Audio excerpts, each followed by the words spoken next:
Hoy nos acompañan Juan Pablo Bustos Tames, Adolfo Storni. Juan Pablo Bustos Tames es abogado, ingeniero, profesor universitario y funcionario del Tribunal de Cuentas de Tucumán, director de la Cámara de Comercio Exterior de Tucumán, integrante de la Fundación Federalismo y Libertad, y autor de libros, investigaciones, publicaciones, programas radiales y televisivos sobre historia argentina. Adolfo Storni es empresario, economista e historiador, ligado a la provincia de Tucumán por su paso por las industrias citrícolas y azucareras. Desarrolla una tarea de difusión a través de charlas y artículos de la historia argentina de los siglos XIX y XX. Así que ahora le cedo la palabra a Juan Pablo para que podamos comenzar. Muchas gracias, Celeste. Bueno, ahora ya formalmente, gracias a la Fundación Federalismo y Libertad, gracias a la Fundación Friedrich Naumann para la Libertad, gracias también a la Sociedad Rural de Tucumán por permitirnos este espacio para poder difundir un poco el legado de General Belgrano. Gracias, Celeste, por presentarnos también. Y bueno, y a vos también, Adolfo, por acompañarnos en esta idea un poco loquita que tuvimos en algún momento. Sí, pero bueno, siempre es un gusto, como bien lo decís, charlar con vos, compartir esta pasión que tenemos por el pasado y ver qué más podemos armar para el futuro con respecto a lo que nos interesa, ¿no?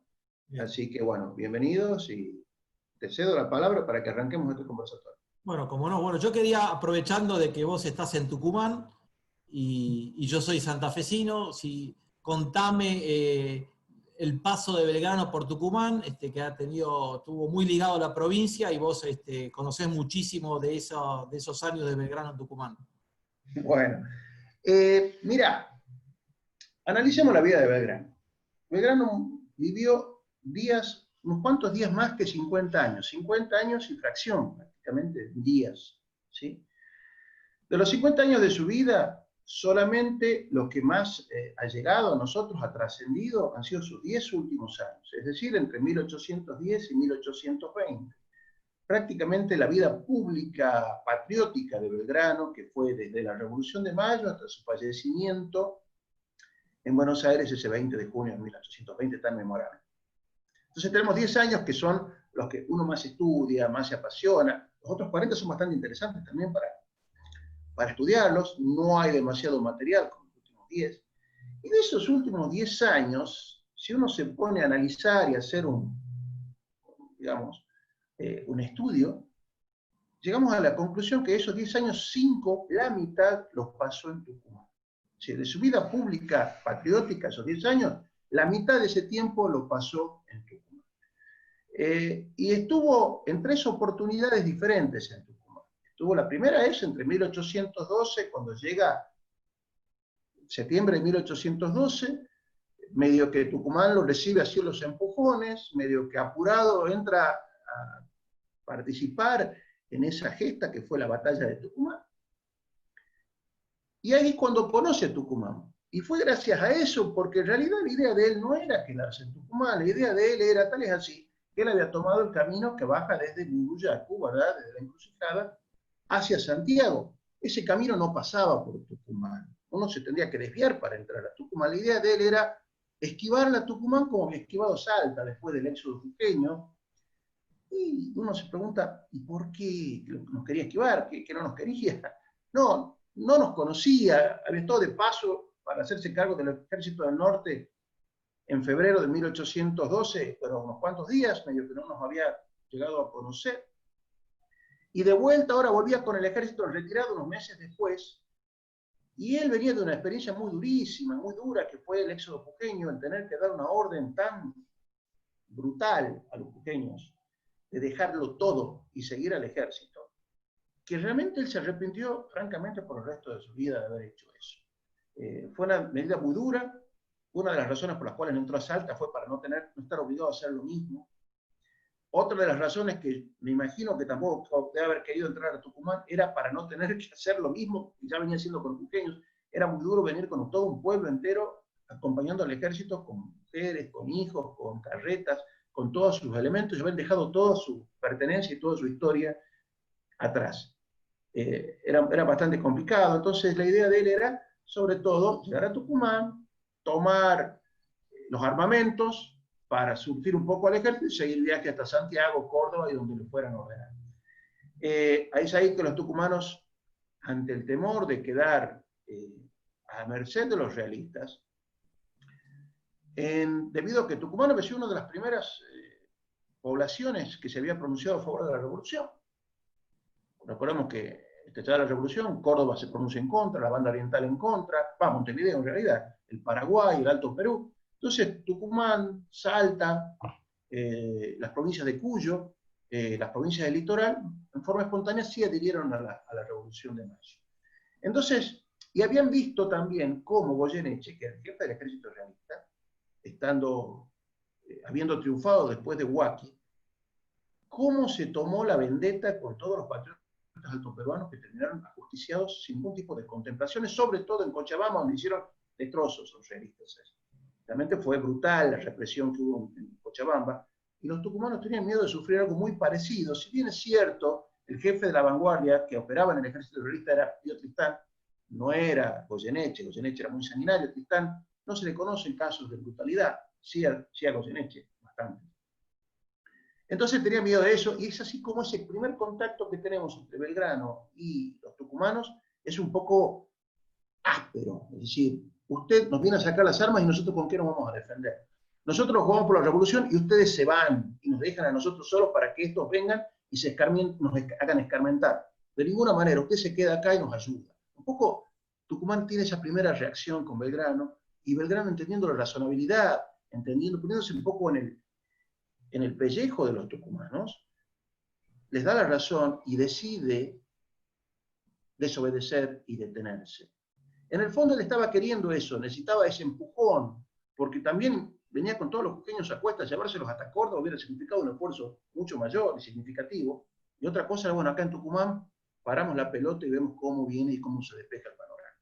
Entonces, entre 1812, septiembre y enero de 1813, Belgrano se queda en Tucumán, y yo creo que es ahí cuando Belgrano se enamora realmente de Tucumán. Es ahí cuando ve el temple en los tucumanos, que realmente se jugaron por la revolución, que realmente ofrecieron a sus mejores hijos para luchar, tanto la paisanada, el gauchaje, que engrosó la caballería patriota, muy desastrosa, por supuesto, muy desordenada, y que sirvió de muy poco, salvo para hacer culto, pero bueno, pusieron el cuerpo. Y sobre todo también a él lo que le emocionó fue que el sector dirigente de Tucumán, la clase decente que se llamaba en esa época, que eran las principales familias que vivían alrededor de la Plaza Independencia, pusieron a sus hijos y los ofrecieron para ir al combate, y con esos hijos se formaron las famosas compañías de decididos de Tucumán, compañías a caballo, que eran formadas por jóvenes de las mejores familias de Tucumán, que más o menos se habían podido uniformar, no como los gauchos que iban vestidos como yo los ayudaba. Entonces, eso a él le da un poco de motivación. Y es ahí cuando Belgrano le gusta frecuentar a las familias tucumanas, se hace amigo de varias familias tucumanas, los Elguero, los Alberdi, los Araos, eventualmente, los La Madrid, por supuesto. Ahí es cuando los goleros de La Madrid y el general Paz, dos de sus grandes discípulos, hacen sus primeras armas en la batalla de Tucumán. Entonces, eso fue hasta que en 1813, después del triunfo del campo de las carreras, entonces Belgrano se queda y festeja. Lo importante es la vida social de Tucumán. Él, después de la batalla de Tucumán, a todo evento social que había, Belgrano asistía. Fiesta que se hacía para homenajear a alguno de los cuerpos, Belgrano iba. Cuando los decididos organizaban un gran baile, Belgrano estaba presente y se lo homenajeaba y se le rendía la pleitesía correspondiente. Y es así como empieza este romance con Tucumán. 1813, va hacia Salta, sufre las famosas y desventuradas derrotas de Vilcapugio o Ayohuma, fines de 1813. En 1814, ya de retirada, Belgrano vuelve a Tucumán en su segunda llegada, por llamarle así. Esta vez ya viene derrotado, esta vez ya viene siendo reemplazado por San Martín, y este encuentro de Belgrano con San Martín, donde estuvieron prácticamente 3 meses, entre los primeros meses de 1814, estuvieron los dos aquí en Tucumán, en el campamento de la Ciudadela.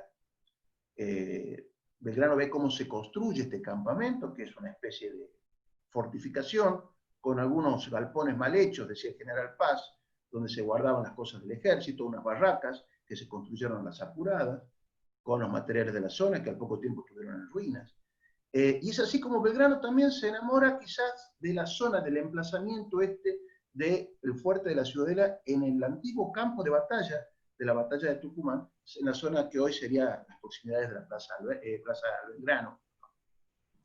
Entonces, ahí vuelve, estuvo poco tiempo, recibe la orden del gobierno de volver a Buenos Aires a rendir cuenta de las derrotas, vuelve a Buenos Aires, después de muchas vicisitudes, va a Europa como diplomático, que ya lo veremos en algún momento, después de Europa vuelve al Río de la Plata, es llamado por el Congreso de Tucumán, que ya en principio de 1816 ya se estaba reuniendo, y ahí ya es la tercera vuelta de Belgrano y la más extensa de él en Tucumán. Entre 1816 y 1819 prácticamente se queda en nuestra provincia, y allí es donde les dará el empujón necesario a los congresales para que declaren la independencia. Allí es donde en el baile de festejos de la declaración de la independencia conocerá a Dolores Helguero, la mujer que dicen que era el amor de su vida. Allí fue donde después tomará el fuerte de la Ciudadela y allí constituirá la sede del ejército, ahí pondrá todos los regimientos de infantería para que se alojen, y su casa la edificará a pocos metros de la Ciudadela, en un lugar que hoy bien se pudo identificar sobre la actual Plaza Belgrano. Entonces, y allí donde se quedará hasta que fue enviado por el gobierno a reprimir a los caudillos del litoral, de la zona tuya, Adolfo, y después volverá nuevamente a Tucumán ya prácticamente con su deseo de morir y de conocer a la hija que había nacido acá en Tucumán, que no llegó a conocer, salvo en los últimos meses prácticamente de 1819, que vuelve a Tucumán ya dispuesto a morir, ya muy enfermo.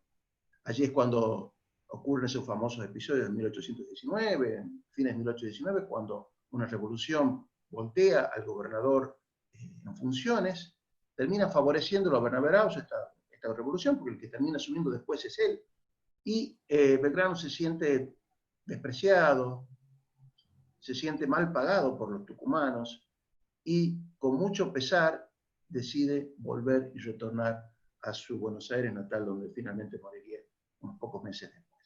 Así que bueno, eso es en síntesis los 5 años de Belgrano que pasó en Tucumán. La última estadía fue la más extensa, y creo que bueno, ahora me corresponde devolverte la gentileza y que me hables vos un poquitito de Belgrano en Santa Fe, que seguramente tenés algo para aportar sobre el tema, ¿no? Sí, yo pude documentar tres visitas de Belgrano a Santa Fe, 2 muy conocidas, una no tanto, más ingrata. La primera cuando él va hacia el Paraguay, el ejército que manda en observación la primera junta del Paraguay, pasa por Santa Fe, ahí se hospeda en el convento de Santo Domingo, que conocía a los curas de ahí, porque él vivía a escasos metros del convento de Santo Domingo en Buenos Aires, con lo cual conocía a los curas que estaban ahí, duerme en el convento, eso me acuerdo yo de chiquito de haberlo visto, había una placa, así que me quedó siempre esa imagen, y ahí muchos vecinos de Santa Fe le donan desde gente que se enrola, ¿no es cierto?, con el caso de Estanislao López, que después fue gobernador de Santa Fe y fue uno de los primeros como blandengue, se enrola en el ejército del Paraguay, pero también está el famoso caso de la viuda Gregoria Pérez de Denis, que dona todas sus estancias, hacienda, y pone a sus hijos a disposición de este ejército, y también conoce ahí a Candioti, ¿no?, que era uno de los hombres más ricos del país en esa época, ¿no? Era un gran comerciante de mulas y caballos y haciendas, que vendía sobre todo las mulas a las minas del Alto Perú, y era un tipo que era de Santa Fe, con campos en Santa Fe, en Entre Ríos y en otros lugares desde Santa Fe hacia el norte, lo conoce. Esa pasada de Santa Fe en 1810, muy documentada, muy famosa. Después tenemos una segunda al poco tiempo, a los 2 años, cuando él lo envían a establecer unas baterías, que se llaman, que serían unas defensas costeras en la costa del río Paraná, a la altura de lo que hoy es Rosario, que apenas era un pequeño villorrio que se iniciaba, ¿no es cierto? Era apenas un grupo de vecinos, y él ahí establece las baterías le pone como nombre, digamos, cuando no se hablaba todavía de independencia, le pone libertad e independencia, ¿no? Y ahí es famoso el caso de que se empieza a usar la escarapela y se enarbola la bandera también como un gran, una gran desobediencia a lo que era el gobierno del triunvirato. Y después hay una tercera estadía o pasada de San Martín por la provincia, y ya mucho más, como digo yo, ingrata, porque él, con lo que era el ejército del norte, que había sido un ejército pensado para un ejército ofensivo, para ir a atacar o invadir lo que era el Alto Perú y después, o defenderlo, terminó siendo un ejército represivo que le tocó reprimir varias revoluciones de origen federal, primero en Santiago del Estero y después estuvo trabajando ese ejército mucho en Córdoba y en Santa Fe, desde 1816 a 1819 y hasta el 20 que se disuelve. Bueno, estuvo muy involucrado en la represión de estos caudillos del litoral y de Córdoba que seguían la influencia de Artigas, que tenía una visión no centralista de la política y quería que todas las provincias en pie de igualdad determinen el gobierno, primero la independencia y después un gobierno nacional. Así que bueno, ese sería el paso de Belgrano por la provincia de Santa Fe. Yo recuerdo en alguna oportunidad que estuve en Santa Fe, cerca del Paraná, había un sauce o un árbol histórico donde, según la tradición oral, Belgrano habría pasado en camino al Paraguay. Creo que tenía también una placa de recordatoria de ese evento. Fui con un amigo y me mostró eso, y realmente bastante interesante. Es decir, que todavía está presente en la historia y en la memoria de los santafesinos el pase de Belgrano por Santa Fe rumbo a la campaña del Paraguay, ¿no? Sí. Yo creo que Belgrano, que era un porteño educado en Europa, en su vida, digamos, militar, conoce el interior del país, y él se da cuenta, y lo expresa en muchas cartas y también en sus memorias, su autobiografía, donde él, digamos, empieza a conocer el país y lo descubre. Y está registrado el paso de Belgrano por Santa Fe, por Entre Ríos, por Corrientes, por lo que eran las misiones orientales en esa época, toda la costa, el otro lado del río Uruguay. Obviamente estuvo en Uruguay, estuvo en Paraguay, pasó por Córdoba, tuvo mucha relación con lo que fueron los primeros gobernadores de Córdoba. Está registrado su paso en Santiago del Estero, la mamá era santiagueña. Y él pasaba, cuando estuvo en el Ejército del Norte, a veces se iba a tomar unos días de descanso a una estancia familiar en Loreto.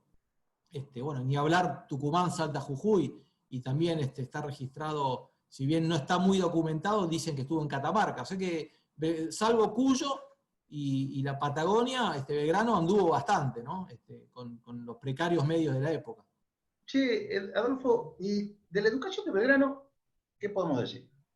Bueno, la educación de Belgrano fue sobresaliente, fue la mejor educación que pudo obtener un ciudadano, un habitante de lo que era entonces el Río de la Plata en ese momento, ¿no? Él se educó escuela primaria en el colegio de los padres dominicos, ahí a pocos metros de su casa. Acá hay varios colegas, amigos que saben, conocen dónde está hoy el edificio de Afinoa. Esa es la casa natal de Belgrano, y donde él también murió, Belgrano 430, a 30 metros del convento de Santo Domingo. Bueno, él tuvo una educación primaria en el convento de Santo Domingo, por los padres, por los curas.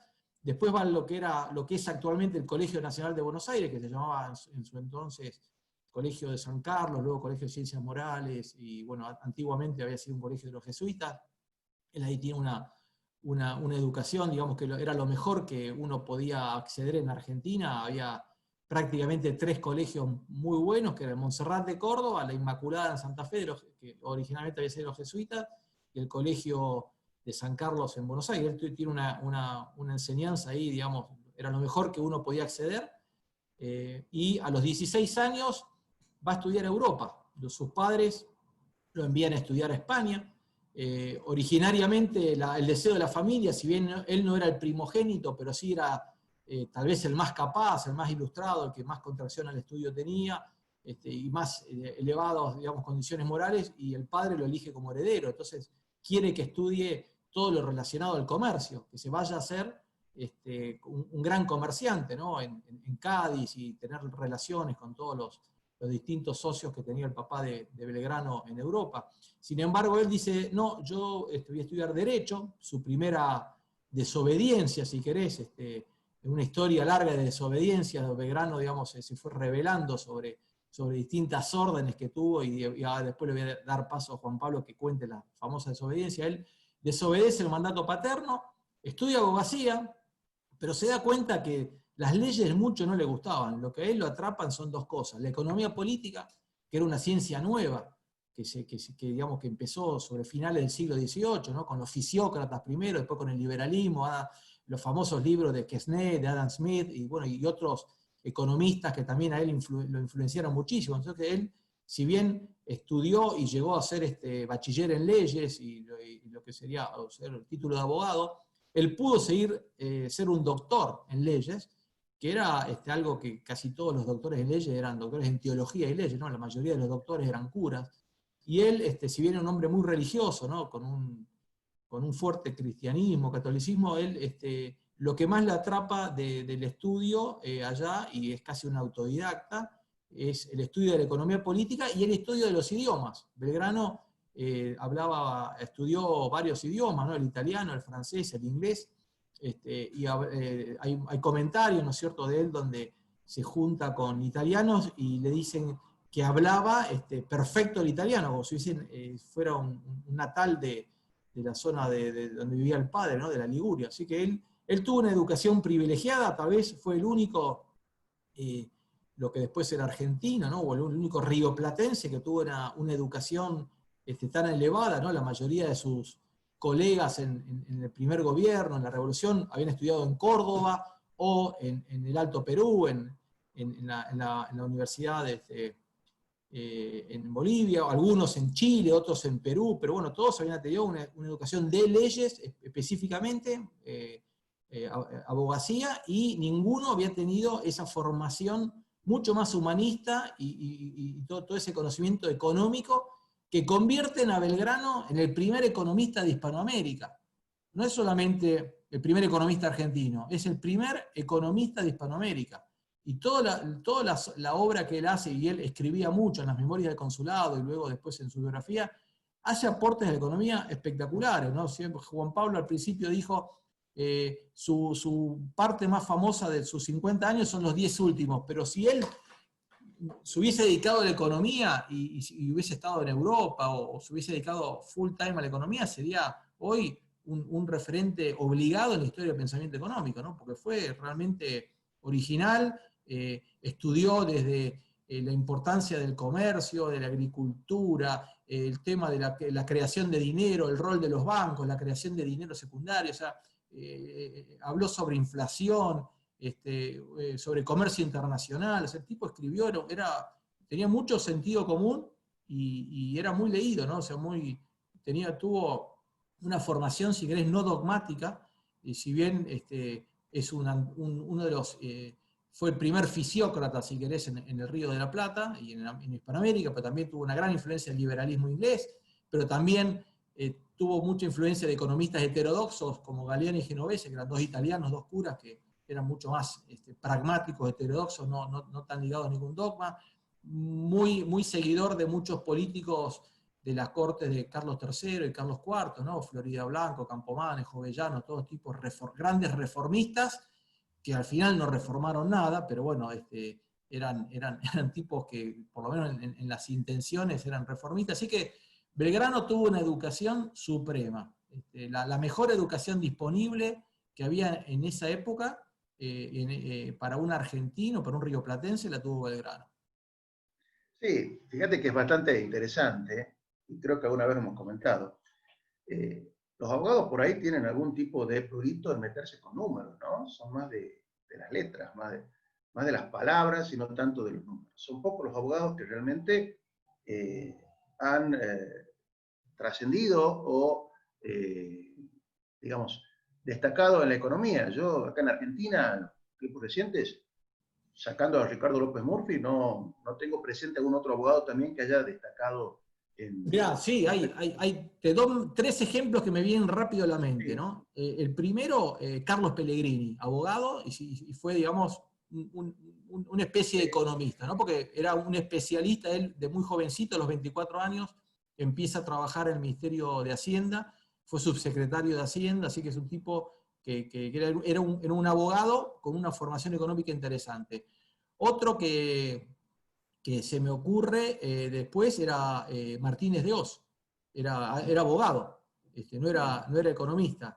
Y otro, Federico Pinedo, el padre, digamos, el abuelo del que era diputado. O sea, se me ocurren esos 3, y obviamente la carrera de ciencias económicas es una carrera del siglo XX, con lo cual la mayoría de los que eran economistas, digamos, en el siglo XIX, al principio del XX, seguramente tenían otra profesión original, ¿no? O sea, no sé, hay casos que, por ejemplo, Alejandro Bunge, ¿no? Que llega a la economía desde la ingeniería. O sea, no existía la profesión de economista.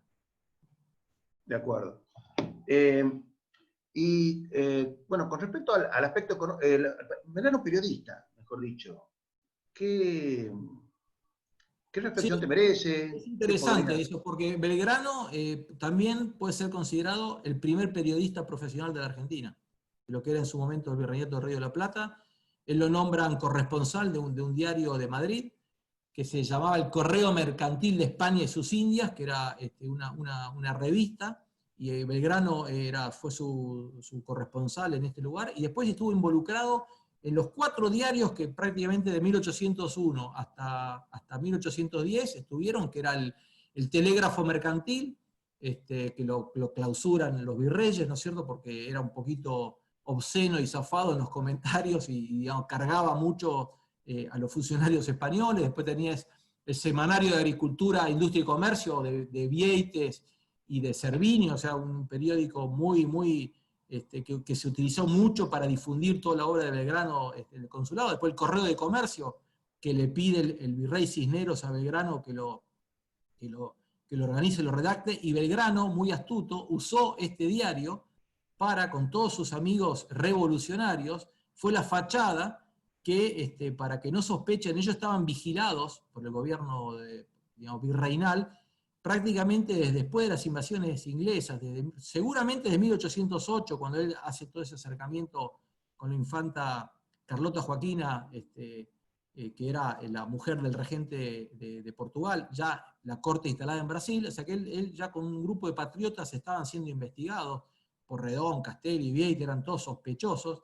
Sin embargo, Belgrano era tan apreciado porque era un tipo que en el fondo podía tener ideas de libertad, pero bueno, no lo creían capaz de pregonar la independencia, porque era un tipo muy ligado a su educación, su formación, el comercio de la empresa familiar, todo. Él funcionario de una institución colonial, no sospechaban tanto de él. Sin embargo, Belgrano usó este diario como fachada, entonces decía que se reunían a diagramar el periódico, a discutir los artículos, y los tipos estaban conspirando, claramente, ¿no? Así que lo usaron. Y después, ya cuando Moreno funda la Gaceta de Tucumán, también mucho le pide artículos. Así que él fue prácticamente durante esos 10 años previos a la Revolución de Mayo, él fue un periodista casi full time, ¿no? Porque a pesar de que era un funcionario público, él como buen fisiócrata que era en su origen, los fisiócratas fueron los primeros en utilizar a los medios de comunicación, y en esa época el único medio de comunicación eran los periódicos, y obviamente después los libros, ¿no? Pero mucha gente leía los periódicos y utilizó eso para propagar sus ideas, ¿no? Que fue prácticamente uno de los pocos, junto con Vieites, con Cerviño, con Castelli, ¿no? Con los hermanos Rodríguez Peña, que a través de la prensa gráfica iban transmitiendo sus ideas.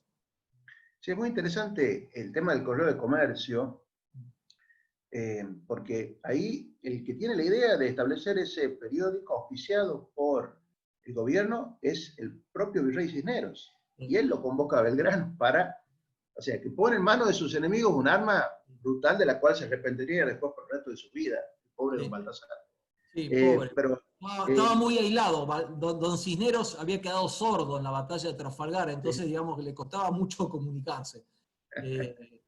Había que gritarle bastante para que escuche. Así es. ¿Por qué De todas formas, no nos contás a todos la parte familiar, ¿no es cierto?, de Belgrano, sus amores, sus hijos, que tiene una historia, digamos, bastante original, ¿no?, para la época en que él se movió. bueno, todo tiene que ver un poco con la personalidad de Belgrano, ¿no? Él era muy reservado con respecto a su vida privada. Él, de su vida privada, prácticamente no escribió nada, no se han conservado cartas de él en la faz privada, con lo cual todo lo que sabemos es por lo que ocurrió después y por referencias de terceros prácticamente. Sabemos que él en España salió con algunas mozas españolas de aquel entonces. Debe haber sido un joven bastante atractivo. En ese momento en España, como hasta el día de hoy, los fines de semana eran fiestas de las estudiantinas, es decir, las famosas tunas españolas de que se juntan los muchachos con las guitarras y hacen sus fiestas y sus saraos. Bueno, allá en España no era muy común y seguramente habrá servido como medio para que él frecuentara alguna señorita, alguna dama. Eso lo sabemos porque ya a principios del siglo XIX, cuando él estuvo ya de regreso acá en Buenos Aires, estaba en el consulado, es visto por una junta de médicos y le diagnostican que tiene un vicio sifilítico, dicen los médicos. Y es muy común también en la época confundir todas las enfermedades de transmisión sexual con sífilis. Es muy difícil que haya sido sífilis porque la sífilis se transmite a los hijos, en este caso sus hijos no tuvieron registro de haber tenido este tipo de contagio, por lo tanto probablemente haya tenido algún otro tipo de enfermedad, pero seguramente producto de transmisión sexual en sus juventudes en España. Después sabremos de su amor con María Josefa Ezcurra. María Josefa Ezcurra, varios años menor que él, era de una de las familias más renombradas de Buenos Aires, los Ezcurra. Los Ezcurra, una familia de origen español, que habían hecho fortunas en el comercio indiano, en el comercio americano, tenían corresponsalía con la familia Ezcurra de Cádiz, en España, y merced al monopolio español, realmente compraban barato para vender caro, como decía el mismo Belgrano en el consulado. Hicieron realmente una muy buena posición económica. ¿Cuál era el tema? Belgrano, a pesar de ser un joven soltero, apuesto, cotizado, requerido en el momento, era hijo de un advenedizo genovés, Ligur. A los Ezcurra no les caía muy bien que su hija saliera con alguien de la competencia, y sobre todo cuando muchos de los comerciantes con los cuales estaban relacionados los Ezcurra habían denunciado al padre de Belgrano por contrabando ante el gobierno español y le hicieron un proceso penal bastante duro que el pobre papá de don Manuel tuvo que padecer durante muchos años, del cual nunca llegó a reponerse. Entonces, ¿cómo la hija de ellos iba a relacionar o iba a salir con el hijo de un contrabandista? Con el hijo de este que está en la competencia, que encima no es español, sino que ha venido a hacerse en América acá en el comercio. ¿Quién se cree este que es? Entonces, quizás por ese motivo fue que en la familia de los Ezcurra prohibieron esa relación que habría empezado a principios de 1800, perdón. E inmediatamente, ¿cómo se solucionaban esas cosas en la familia? Y bueno, para acallar estos romances, lo mejor era inventarle un buen matrimonio a la hija. En ese caso dijeron, bueno, qué mejor que casarla con alguien de la familia, y mandaron traer a don Esteban Ezcurra, primo de María Josefa, que en ese entonces también estaba radicado en España y de muy buena fortuna. Este primo llegó al poco tiempo, se celebraron las nupcias. En ese momento era muy común, no se les preguntaba a las chicas si se querían casar o no, salvo muy honrosas excepciones que las mujeres se ponían férreas y no querían casarse, que hay algunos registros en la historia, pero en ese caso los matrimonios se arreglaban por conveniencia, se casaban y se obedecían hasta el final. Y así fue lo que pasó, ese romance se acalló con el matrimonio de María Josefa con Esteban. ¿Qué pasó después? Bueno, vino la Revolución de Mayo, 1810. En junio, un mes después de la Revolución de Mayo, los principales vecinos españoles de Buenos Aires, empezaron recién a tomar noticia de que les habían puesto, una revolución se los había llevado puestos. Y decidieron que estas cosas no van a quedar así, algo hay que hacer. Y se empezaron a reunir el ex virrey Cisneros, los miembros de la Real Audiencia, algunos del Cabildo, y dijeron, che, ¿cómo podemos hacer para terminar con esto que es una locura? Bueno, dicen que dentro de esas tramas, de esos encuentros, de esas reuniones, estaba también este señor Ezcurra, que nunca le cayó bien la Revolución de Mayo. Por algún motivo, alguien le dijo a Belgrano sobre esta trama, sobre esta conspiración. María Esther de Miguel, una historiadora, ella especula con que fue la misma Pepita, María Josefa Ezcurra, que fue a denunciarlo a su propio marido por conspirador. No sé, eso no hay pruebas de ello, es simplemente la versión de María Esther de Miguel. El tema es que, anoticiado Belgrano de esta conjura, se reúne la Junta en forma urgente y deciden tomar medidas. ¿Qué medidas significa? A todos los conspiradores los agarramos, los mandamos al primer barco hacia España y chao, se terminó el problema. Y así fue como, de un día para el otro, en forma sorpresiva, a Cisneros lo sacan de su casa, que estaba en el barrio de Montserrat, y se lo llevaron de patitas a la calle, derecho al primer barco inglés que había hacia las Canarias. También a los oidores de la audiencia, y después más adelante con los cabildantes se tomó una medida muy parecida, los oidores del Cabildo porteño. Y también por esa época es cuando Esteban Ezcurra se va también, algunos dicen que fue también de la partida de todos los conspiradores que la Junta se sacó del medio. ¿Qué significó eso? Que bueno, Belgrano ya tenía las manos libres, Pepita Ezcurra ya estaba sola, no estaba soltera porque seguía siendo casada, pero su marido estaba rumbo a España. Y dicen que en esa oportunidad volvieron a encontrarse y renació el amor entre ellos. Pero era una situación muy difícil, ella era una mujer casada, en esa época no existían todas las libertades que podemos llegar a tener hoy, que quizás cada uno tiene su libertad y uno la puede respetar, pero en ese entonces era una sociedad muy conservadora, muy cerrada, ella casada. Dicen que la relación se mantuvo en el más estricto de los secretos, tal es así que nunca Manuel Belgrano dijo nada al respecto. En efecto, en uno de los encuentros que tuvieron, ella, en una de las cartas que le escribe a su hermana, pone que hoy conocí el departamento o la casa chica de Manuel. Es decir, que aparentemente tenía Manuel Belgrano en la misma zona de San Telmo, de Montserrat, un departamento de soltero donde se podía encontrar con María Josefa Ezcurra. Y todo era la más estricta y absoluta de las reservas. Al poco tiempo, Belgrano es enviado por la primera junta al Paraguay. Es decir, que ese romance que se habría reiniciado a raíz de que Pepita había quedado sola y que estaban libres para poder estar juntos, se tuvo que interrumpir porque él era enviado como jefe del ejército del Paraguay.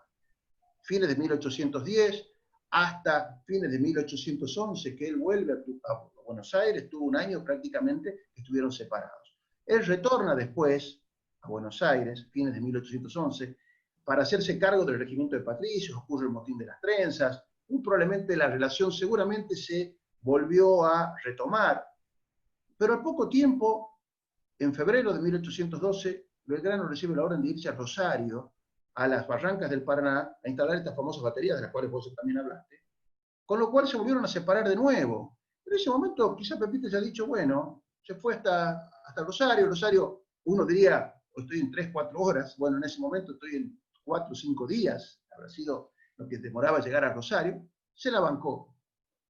Pero es aquí que a fines de marzo de 1812, Belgrano recibe la orden no de seguir en Rosario, sino de irse hasta Jujuy, hasta los confines de las Provincias Unidas, para hacerse cargo del ejército del norte. Era irse otra vez como al Paraguay, lejos. Y ella, ya Pepita, no aguantó más, y a los pocos meses después, escándalo de por medio con sus padres, en forma incógnita, tomó el primer viaje que pudo agarrar para el norte al encuentro de Manuel Belgrano. Belgrano todo esto estuvo en Jujuy, vino el éxodo jujeño, después la batalla de Tucumán, entre agosto y septiembre de 1812. No sabemos exactamente cuándo Pepita llega al norte y se encuentra con Manuel Belgrano. Algunos dicen que fue en Jujuy, en vísperas del éxodo jujeño. Otros dicen que fue en Tucumán, ya en vísperas de la batalla de Tucumán. No se sabe. nadie dice nada, no se han encontrado cartas. Si se encontraron en Jujuy o en Tucumán fue con el más estricto de los sigilos y secretos. Ella seguía siendo mujer casada, de una familia reconocida y de poder económico de Buenos Aires. Él era uno de los líderes indiscutidos de la revolución y muy respetados. Tenían que cuidarse de alguna manera. Lo cierto es que no se sabe bien, pero en algún momento en San Miguel de Tucumán, tipo noviembre de 1812 aproximadamente, Pepita queda embarazada. Y ahí fue un gran problema, porque ¿cómo hacíamos? Él tenía que seguir en campaña detrás de Pío Tristán, en Salta. Ella tenía su familia en Buenos Aires, pero no podía volver embarazada si su marido estaba en España. Entonces, ¿cómo iban a hacer? Evidentemente ahí hubo un quiebre de la relación. Lo que sabemos es que en enero de 1813, Manuel Belgrano abandona Tucumán y se dirige a Salta. Y por esa misma época, ella abandona Tucumán y se dirige en forma muy sigilosa a Santa Fe, donde en junio de 1813 nacerá el hijo que tuvo con Belgrano, llamado Pedro Pablo. Pedro Pablo es bautizado en la iglesia catedral de Santa Fe, que en ese entonces era la iglesia matriz. En el acta de bautismo figura como que es huérfano y figura que aparece Pepita Urra como testigo del bautismo. Meses después, ella volverá a Buenos Aires cuando se aseguró que su hermana, Encarnación Urra, que andaba noviando con un muchachito porteño llamado Juan Manuel Ortiz de Rosas, después conocido en nuestra historia como Juan Manuel de Rosas, se estaban por casar y la hermana accede a criar esa criatura, Pedro Pablo, que era criado de ella, en realidad no era hijo de los papeles, criarlo y tenerlo ella poco para salvar el honor de su hermana. Y es así como se hizo, y es así como Pedro Pablo es primer hijo de Belgrano registrado, es criado por la familia Rosas y será conocido en la historia como Pedro Pablo Rosas y Belgrano, después de que Rosas, cuando ya el joven ya era mayor de edad, le hace conocer quién era realmente su padre. La relación entre Belgrano y Pepita aparentemente se rompió a raíz de esto. No hay constancias de que se hubieran vuelto a ver, no hay cartas de ella, no hay cartas de él. No se sabe si Belgrano alguna vez lo conoció a Pedro Pablo, es probable, pero no hay registro tampoco de eso. Y después Belgrano quedaría sin que se le conociera algún tipo de relación en la estancia del Ejército del Norte de 1813 en Potosí, en las conversaciones, en la tradición oral de los potosinos, figura que tuvo algún tipo de romance con alguna potosina y que hasta el día de hoy hay descendientes de Belgrano, pero todo eso es tradición oral, no hay ningún tipo de registro, ni documento, ni tampoco reconocimiento. Después, en 1815, Belgrano lo tenemos en Europa, en Londres, y en Londres ahí tendrá un interesante romance con una aventurera francesa llamada, no se sabe bien cómo se llamaba, cambiaba de nombre según con quién estuviera. En Europa, en Londres, y ante la caída de Napoleón, se hacía decir que era hija de un famoso general francés, el general Pichegru, que había sido enemigo de Napoleón. ¿Para qué? Para ganarse el aprecio y sobre todo el dinero de los ingleses que se solidarizaban con ella porque Napoleón le había quitado las propiedades, entonces la bancaron. Y así es como estuvo viviendo de uno y del otro, sacando dinero de acá, sacando dinero de allá. Y bueno, esa aventurera terminó en brazos de Belgrano, allí en 1815, Mademoiselle Isabel Pichegru. Cuando Belgrano vuelve a la Argentina, Mademoiselle Pichegru vuelve a Francia porque ya había caído Napoleón. La caída de Napoleón ocurre, Waterloo ocurre mientras Belgrano estuvo en Europa, en Londres, o sea que debe haber sido testigo de los apoteóticos festejos de la caída del tirano de Europa. Entonces, ya no estando Napoleón, vuelve la Mademoiselle Pichegru a Francia a ver qué podía conseguir en todo este contexto, y empieza a mentir acá, mentir allá, sacando partido de acá, pensión de allá, cuando de repente empiezan a cruzar antecedentes y dicen, no, pero a ver, un momentito, Pichegru era soltero, no tenía hija, ¿de dónde saca esta que es hija de Pichegru? Y bueno, la empezaron a indagar, se contradice, le quitan las pensiones, la acusan de estafadora, y ella se escapa de Francia, ¿y a dónde se viene? Al Río de la Plata a buscarlo a Manuel Belgrano. Muy, muy interesante esta historia. Llega por aquí más o menos entre 1817 y 1818 a Buenos Aires a buscarlo a Belgrano. llega, me lo imagino a Mademoiselle Pichegru tocando la puerta de la casa de Belgrano diciendo, buenas, aquí estoy, ¿dónde está Manuel? Y le contestan, no, Manuel está en Tucumán, no está acá. Y bueno, ya fue demasiado para ella, se le ha venido, atravesado todo el Atlántico a buscarlo en Buenos Aires, no quiso atravesar todas las pampas para llegar a Tucumán, y él, me imagino, no debe haber querido saber nada con que esta francesa se le aparezca en Tucumán tocándole la puerta. La cuestión es que Mademoiselle Pichegru se relaciona con varios franceses muy problemáticos de Buenos Aires en esa época. Se ve involucrada en alguna revolución muy interesante para derrocarlo al director supremo Juan Martín de Pueyrredón. Pueyrredón los descubre, los fusila a todos los franceses estos levantiscos y a ella la despacha en el primer barco que encuentra rumbo hacia Uruguay. Ella antes de irse le escribe a Belgrano una carta de bastante, más o menos son como más de 10 carillas, escritas en un francés con una caligrafía pésima, una ortografía espantosa, donde ella le cuenta a Belgrano que vino a buscarlo y que él no estaba. Y le cuenta todo lo que este país le hizo padecer a ella, hija de este famoso y legendario general francés. Y gracias a esta carta, que se ha conservado en el Museo Mitre, es que sabemos de esto. No sabemos si Belgrano alguna vez llegó a leer esta carta, yo creo que sí, se habrá sonreído al haberla leído, menos mal que no me encontró, de haber dicho, y zafó de esta situación bastante engorrosa. Y por último, la famosa, el último amor de Belgrano es Dolores Helguero, de Tucumán, se conocieron en el baile de la Independencia, el 10 de julio de 1816. Se conocían las familias, una familia media de Tucumán, no era una familia encumbrada, una familia normal, tampoco era una familia baja de la peonada, y aparentemente este romance empezó a prosperar y los encuentros de ambos eran en la casa de Belgrano en la Ciudadela.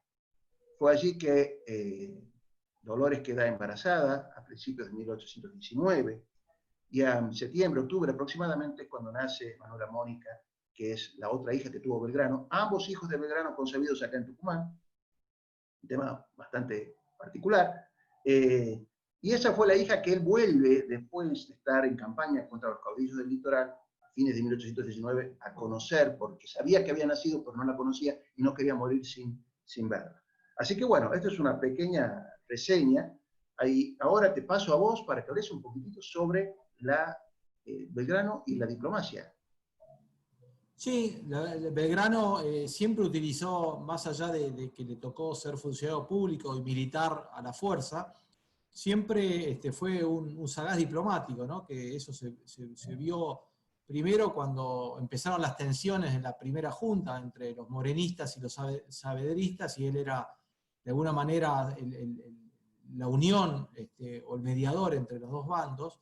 Después cuando va al Paraguay, que si bien va como un ejército invasor, estaba mal informado Belgrano en la primera junta, diciendo que la revolución que había estallado en Buenos Aires tenía amplio apoyo en el Paraguay. Cuando llegaron allá no había ni un simpatizante y los recibieron a los tiros, pero Belgrano de alguna manera fue sembrando a través de reuniones que tuvo y también de mucho intercambio epistolar, fue sembrando las ideas de la libertad y bueno, pudo ir convenciendo a muchísimos paraguayos de que los días de España estaban ya terminados y había que pensar primero en juntas de gobierno autónomas y después fue el que sembró de alguna manera la semilla de la libertad y la posterior independencia. Así que Belgrano tuvo esa primera gestión diplomática. Después, inmediatamente después va al Uruguay, tiene que encargado de ir a levantar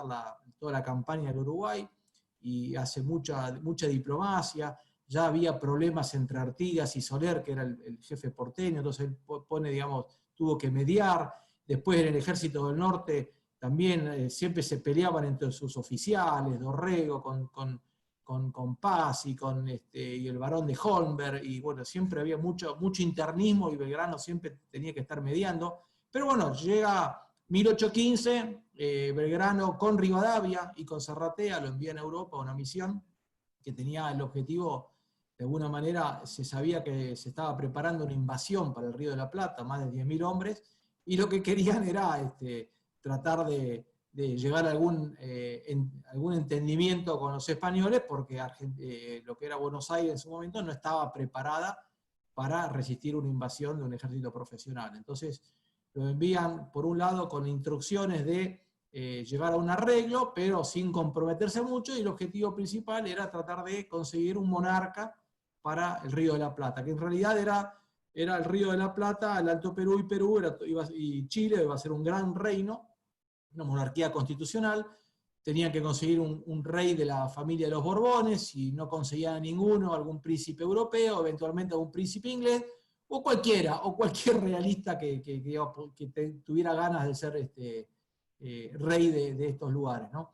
Y las aventuras de Belgrano en Europa son bastante originales, porque ya de entrada no se entiende con Zarratea, aparece un personaje ahí, un malandra que llamaba el Marqués de Cabarrús, que venía con todas ideas descabelladas, ¿no es cierto que no? Que si le damos dinero al ex rey Carlos IV, él nos va a dar uno de sus hijos y va a lograr que Fernando VII dé la autorización para este arreglo. Entonces empieza toda una historia que parece más que una comedia de enredos, diría, ¿no? Entonces, cuando se complican las negociaciones, hay todo un plan para secuestrar al príncipe, al hermano menor de Fernando VII, ir a Roma, secuestrarlo, y traerlo de incógnito a Argentina. Bueno, toda una serie disparatada, y Belgrano medio que se cansa, por un lado, porque esta persona, Cabarrús y Zarratea, estaban gastando muchísimo dinero en estas gestiones, y Belgrano, como era un tipo muy prolijo, con una moral intachable, ¿viste? Pedía rendiciones de gastos, no se la daban, entonces hasta se baten a duelo, ¿no? Hay un duelo que después no se lleva a cabo, pero bueno, Belgrano, que era un tipo bastante civilizado y pacífico, y es el único antecedente que tiene de él batiéndose a duelo con este Cabarrús, la estadía de Belgrano se ve precipitada, ¿no es cierto? Porque bueno, ya había una derrota total de lo que había sido Napoleón y todas las ideas, ¿no es cierto? Y muchas experiencias republicanas también en Europa, y había una vuelta al absolutismo monárquico total. Todos los reyes, de alguna manera, después de la paz de Viena, dicen acá, volvemos a la situación previa a la Revolución Francesa, nada de constituciones, nada de representación popular, nada de congresos, acá somos reyes por voluntad divina, y al que no le gusta, paredón.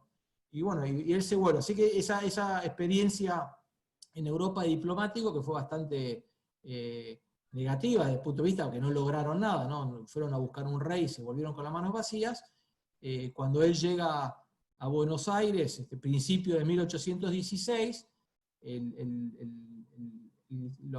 directorio, ¿no es cierto?, de esa época ya estaba reunido en Tucumán, el Congreso, desde marzo de 1816, y lo envían a Belgrano a Tucumán. Entonces ahí le doy pie a Juan Pablo para que cuente cómo fue la actuación de Belgrano en ese Congreso de Tucumán, qué cosas hizo, qué dijo, y bueno, toda esa participación que tuvo en los días previos también a la Declaración de Independencia.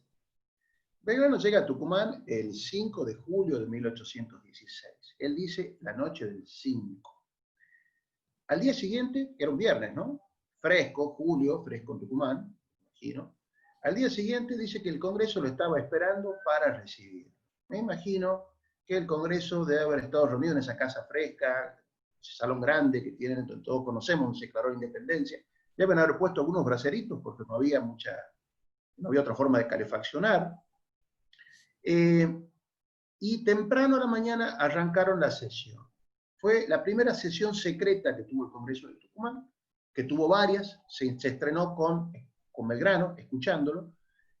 Hasta el momento el Congreso se reunía en forma pública, y había un libro de actas en las sesiones públicas del Congreso, donde se registraba todo lo que acontecía.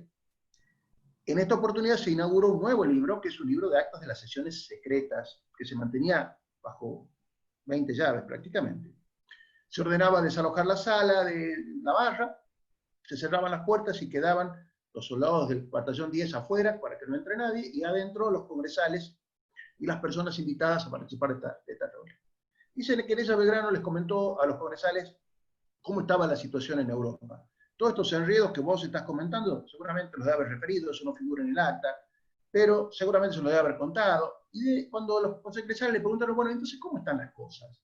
Belgrano dijo, bueno, miren, lo que antes era tendencia a republicanizar, porque iba ganando Napoleón, que era el heredero directo de la Revolución Francesa, ahora se está tendiendo a monarquizar.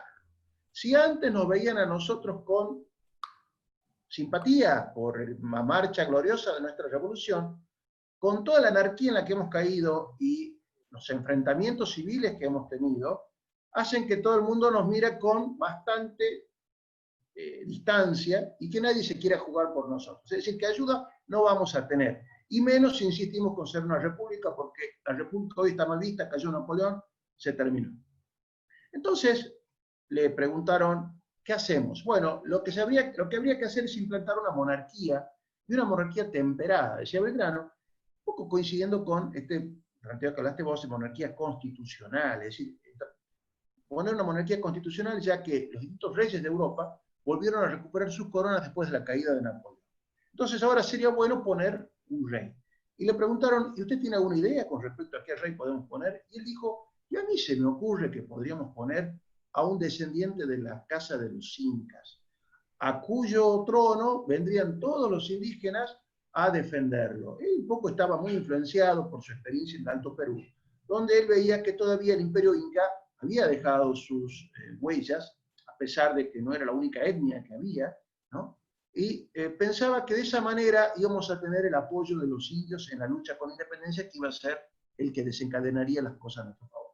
Que había numerosos indios en aquel momento, es cierto, pero también es cierto, como dice el general Paz, que los indios no se involucraban en la lucha, salvo honrosas excepciones, que se sentaban arriba de los cerros a ver cómo eran los enfrentamientos, como quien se sienta a ver una película, prácticamente. Y que cuando se los reclutaba para el ejército, que era mejor no tenerlos porque esa masa indígena informe que se resistía a ser,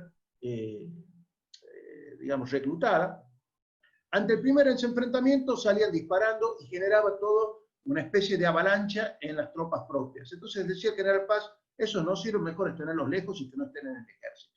Belgrano pensaba que eso se iba a revertir mediante con la coronación de un bueno, imagínense, era la voz de el erudito, el intelectual más reconocido de la revolución, que había sido veterano de la primera junta, había comandado los ejércitos de la patria, había estado en Europa, él había estudiado en Europa, se había relacionado con la nobleza europea, con la realeza europea, entonces lo escucharon con mucho detenimiento y en su gran mayoría todos apoyaron esta idea de Belgrano de la monarquía constitucional.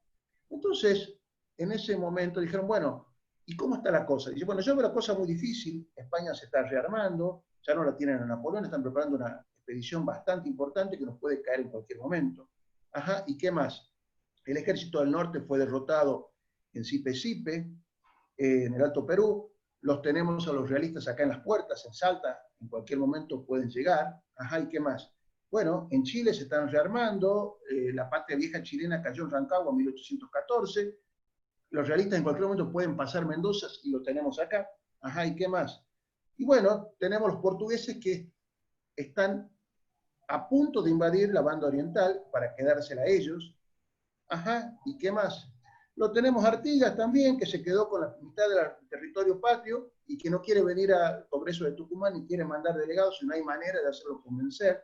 Y encima, entre todos los que estamos acá, nos estamos peleando. Ajá, ¿y qué más? Bueno, en ese contexto, es el contexto que tenemos ahora, en julio de 1816. Y le preguntaron, ¿y entonces qué hay que hacer? En ese momento Belgrano dijo, y en este contexto lo mejor es declarar la independencia, porque si no lo hacemos ahora, ¿cuándo? Dice Belgrano que, y si recuerda él, que lloró en esa sesión secreta del 6 de julio, y que lloraron con él a puerta cerrada todos los congresales de Tucumán. Y de ese momento, si es que había alguno que estaba dudando con respecto a la declaración de la independencia, que había varios, Belgrano los terminó de convencer y medio que los empujó para que 3 días después, en forma unánime, declaráramos la independencia ese glorioso martes 9 de julio de 1816. Entonces, la presencia de Belgrano fue fundamental, medio que el Congreso de Tucumán lo estaba esperando para declarar la independencia, porque no se animaban a hacerlo sin el consejo de este padre de la patria, que en el momento más difícil de la Argentina, hoy creemos que estamos en un momento muy difícil, bueno, creo que en aquel momento era mucho más significativo, de acuerdo a lo que estamos viendo, se decidió tomar una decisión trascendental. Entonces, creo que eso fue algo que marcó fuego nuestra historia, marcó fuego la historia de Belgrano con Tucumán y con nuestra patria y con el Congreso de Tucumán, de quien alguien que sin ser congresal, creo que terminó definiendo los destinos de nuestra independencia. Así que, bueno, yo te pediría, Adolfo, que nos hables un poquito sobre los últimos días de Belgrano. ¿Qué opinas? Sí, bueno, Belgrano deja el Ejército del Norte a finales de 1819, de alguna manera muy apesadumbrado por cómo lo habían tratado en sus días finales en Tucumán, o sea que él pensaba que iba a morir en Tucumán, prácticamente había ido a Tucumán a morir, sin embargo queda muy desilusionado y decide volver a Buenos Aires. Llega a Buenos Aires, principios de 1820, bueno, él tenía una serie de enfermedades que le fueron minando la movilidad, tenía insuficiencia cardíaca, gota, problemas de hidropesía, tenía esta enfermedad venérea, ¿no es cierto?, que le trajo muchas complicaciones, o sea, tenía una salud muy delicada y prácticamente vino a morir a Buenos Aires, termina muriendo en su casa paterna, cuidado por sus hermanos y sobrinos, y donde él estaba muy apesadumbrado porque no podía pagarle los servicios al médico que lo había atendido, que era el doctor Joseph Redhead, que era un americano, pero que había estudiado en Inglaterra. Muchos creen que él era británico o escocés, no, en realidad era americano, norteamericano era, sí. Pero había estudiado en Gran Bretaña, y este médico se lo había recomendado Güemes. Cuando él estuvo en Salta y ya tenía algunos problemas de salud, Güemes le dijo, mira, atiéndalo al general, y él estuvo mucho tiempo atendiéndolo. Entonces, él estaba muy preocupado porque el ejército o el país le debía muchos sueldos, no tenía él prácticamente cómo sostenerse más allá de ese pago cuentagotas que iba haciendo el gobierno y la caridad, y bueno, termina falleciendo el 20 de junio, también pasado la historia como el Día de los Tres Gobernadores.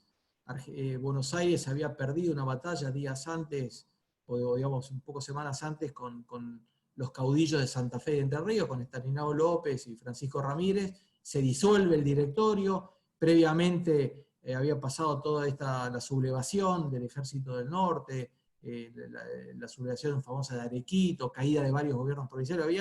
Argentina estaba en una anarquía, ¿no? Y Belgrano, todo eso, era un testigo de esa anarquía que era el país, y sobre todo Buenos Aires, que el propio día donde él muere hubo 3 gobernadores, ¿no? Yo creo que en la historia reciente tuvimos tanta inestabilidad, y él fallece, y la familia, esperando un reconocimiento público, tarda 8 días en enterrarlo. Imagínense el cadáver del pobre hombre, esperando que le den entierro, porque querían algún grado de reconocimiento oficial. Bueno, ese reconocimiento nunca llega, de hecho, un solo diario publica la muerte de él, no se entera, digamos, la gran población, que estaban con otras preocupaciones, y lo terminan enterrando en la iglesia de Santo Domingo, y como lápida usan un mármol de una cómoda familiar, o sea, prácticamente nada, y como única pertenencia que a él le quedaba, un reloj que le había regalado el rey Jorge III cuando estuvo en una misión diplomática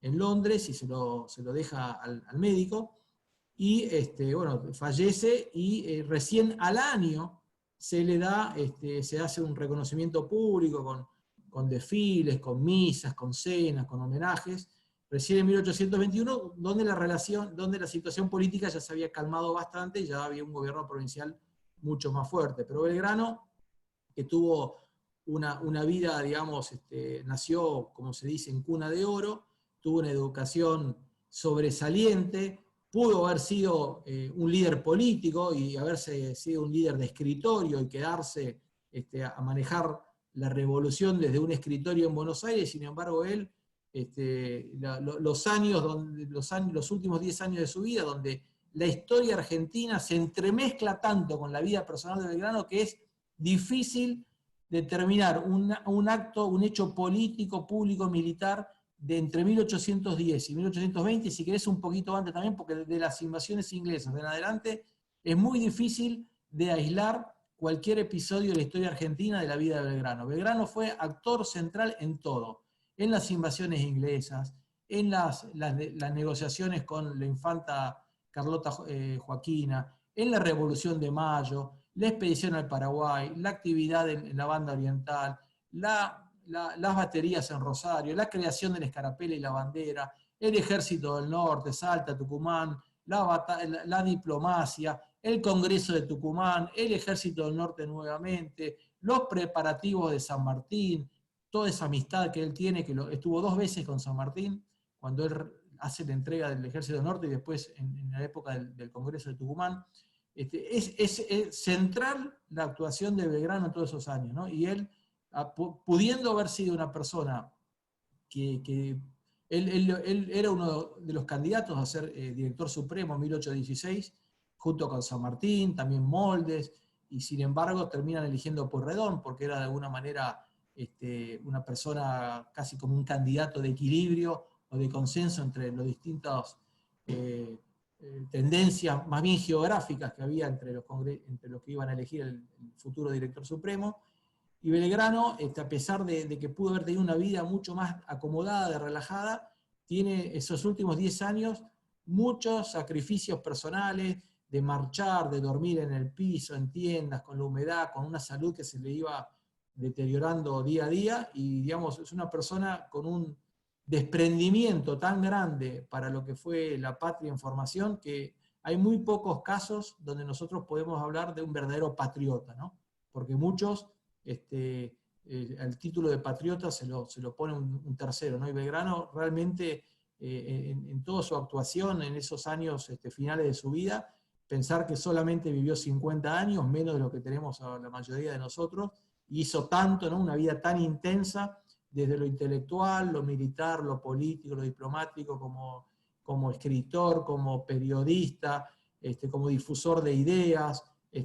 Ha tenido una vida ejemplar, ¿no? Y con una integridad también poco común en todos los hombres públicos de Argentina. O sea, tenemos una historia de delincuentes y la verdad que Belgrano es la excepción a mucha gente que tiene siempre un lado flaco y una debilidad. Belgrano siempre ha sido una persona de una generosidad con el Estado enorme, ¿no? No hay, cuando acá se pelean por las jubilaciones y por las pensiones y por los privilegios, Belgrano dona su sueldo de la primera junta, parte de su sueldo, dona su biblioteca particular para la fundación de la Biblioteca Nacional, creación de Moreno. Cuando él lo nombran jefe de patricios, cuando él vuelve del Uruguay, 1812, dona la mitad de su sueldo como comandante de patricios. Luego de ganar las batallas de Salta, Tucumán y Salta, recibe un premio de 40.000 pesos fuertes, dona ese dinero para el establecimiento y el sostenimiento de 4 escuelas, de las cuales nunca se hicieron, o se hicieron tarde de tiempo y no se mantuvieron con ese dinero. Una persona con un desprendimiento tan grande en lo económico, siempre en aras de la patria, sobre todo de la libertad, ¿no? Él llega a la independencia primero desde la libertad. Él como un producto del iluminismo y de todas estas ideas que él se empapó en Europa, de la fisiocracia, después el liberalismo, él sostenía lo más importante en la vida del hombre es la libertad. Sin libertad la vida no vale nada, decía. Y estos principios de libertad a él lo llevaron a ese desprendimiento de todo lo material y de su tiempo y de sus privilegios en base en todo con el objetivo de que se consolide la revolución. Hizo todo para que la revolución se consolidara. Así es. Bueno, creo que con estas palabras de Adolfo, bastante apasionadas, podemos ya dar por concluido este conversatorio. Les agradecemos mucho a todos ustedes su presencia. Lamentablemente no queremos que esto se extienda por más tiempo para no complicar las agendas de todos y para que tampoco sea una cosa tan tediosa.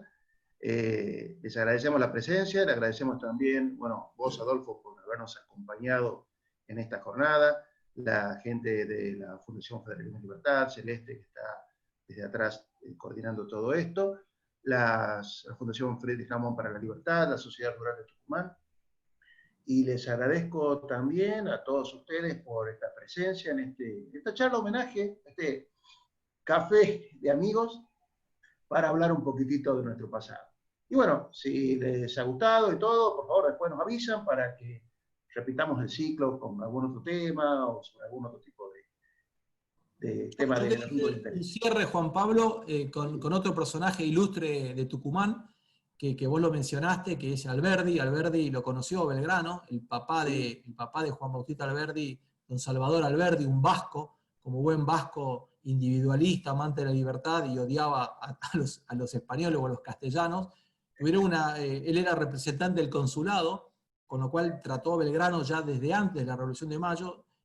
Alberdi lo conoce a Belgrano, es probable que hayan pasado tiempo juntos, que hayan conversado, lo interesante es que se pueda dar una continuidad de lo que fue el pensamiento económico y político de Belgrano y la importancia de la libertad y cómo eso después, esas ideas germinan en la cabeza de Alberdi y que nos termina legando, digamos, lo que fue la grandeza argentina, ¿no? Le debemos hoy el germen de la libertad en Belgrano, la consolidación del poder militar en San Martín, un proyecto de país en Belgrano, en Alberdi y también en Sarmiento, y cómo todo eso, hay una continuidad, Belgrano-Alberdi, generación del 80, y bueno, y hoy que todavía vivimos de los restos de los iluminados de hace 100 años. Así que... Vale, podemos hacer para fines de agosto o para después, bueno, que viene un nuevo aniversario del fallecimiento de Alberdi, perdón, del nacimiento de Alberdi, alguna charla sobre, un conversatorio sobre Alberdi podemos hacer también, ¿no? Seguramente, seguramente. Así Otro que no quería dejar pasar la oportunidad de mencionar la relación de Belgrano con Alberdi.